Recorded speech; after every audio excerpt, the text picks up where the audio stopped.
Hi guys, it's DJ here from Cozy RC. Welcome to part 5 of my GeForce Twin Mono build, and let's go!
The head support was one of the weaker points from my previous build from the Wild Thing, so this time I made sure to reinforce it properly.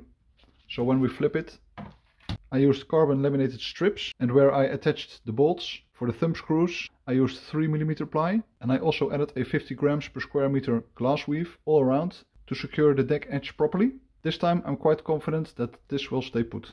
I ended up making two motor brackets. This is the original one. This is the modified one. I made the second one because I wanted to shift the motor closer to the transom. You can see that with the new motor bracket, the motors are closer to the transom. But the main reason I made a new one is because of the spacing between the motors.